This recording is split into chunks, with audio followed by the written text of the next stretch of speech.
Quando Aías ouviu o barulho dos passos chegando na porta, disse: Entre, mulher de Jeroboão. Por que esse fingimento? Fui encarregado de lhe dar más notícia. A mulher de Jeroboão e o próprio Jeroboão, quem a aconselhou, a instruiu, aí até o profeta Aías achou que podia se esconder de Deus ou de um homem de Deus. E não adianta disfarce, não adianta fingimento, falsidade, dizer ser quem não é. Não importa a roupagem externa, porque Deus, ele sabe e conhece todas as coisas. Tem uma música infantil que eu gosto muito, que diz que não dá para brincar de esconde-esconde com Deus. E foi o que a mulher de Jeroboão, instruída por ele, tentou fazer.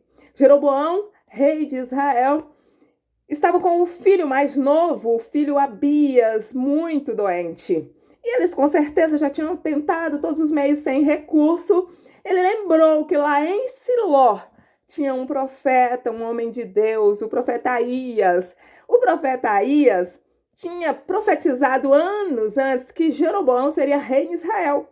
Humanamente falando, impossível, porque ele não era descendente de Davi. Quem era descendente de Davi era Roboão, filho de Salomão, que logo assumiria o trono após a morte de Salomão. Mas mesmo sendo direito do trono a Roboão, o profeta Aías profetiza que Jeroboão seria rei. E sim, se cumpriu a profecia do profeta Aías. Houve uma revolta de algumas pessoas que não concordavam com o reinado de Roboão, filho de Salomão, achava muito duras leis severas, dividiram o reinado e se tornou 2 reinos. E uma parte, aclamada pelo povo, foi escolhido Jeroboão. Um homem comum, um trabalhador comum, não tinha descendência real, mas se destacava no seu trabalho, era um ótimo administrador e por causa disso foi reconhecido pelos homens e também por Deus. E ele foi divinamente colocado como rei de Israel. Mas o poder subiu para a cabeça de Jeroboão. E ele começou a virar as costas para Deus, começou a edificar postes ídolos sagrados, para serem adorados ao invés de um único Deus, o Deus de Israel. E ele começou a fazer coisas horríveis, que foi abominável. E o Senhor disse que até então, até aquele momento dos reis que já tinham tido em Israel, ele estava sendo o pior deles. Acometeu-se de essa enfermidade terrível, o filho mais novo. E aí ele manda a mulher dele ir atrás do profeta. Isso está no livro de Reis, primeiro livro dos Reis, o capítulo 14. E este versículo que lemos, que foi o versículo 6, que esta mulher de Jeroboão, instruída por ele, vai até Siló, atrás do profeta Aías. Ele diz, olha, ele falou que eu ia ser rei e acertou. Eu quero que ele dê uma palavra sobre a saúde desse menino. Só que faz o seguinte, vá disfarçada. Finge ser outra pessoa. Vai para que ele, nem o profeta, nem ninguém saiba que você é a esposa de Jeroboão. Além de o profeta, além dela estar disfarçada, o profeta era idoso já nesse tempo. E por ser idoso, ele já não enxergava mais. Ou seja, nem precisava de disfarce, porque fisicamente ele já era cego. Mas que fique claro, fisicamente ele era cego, não espiritualmente. E a mulher de Jeroboão sai da cidade dela e vai para Siló disfarçada, achando que pode enganar um homem de Deus ou o próprio Deus.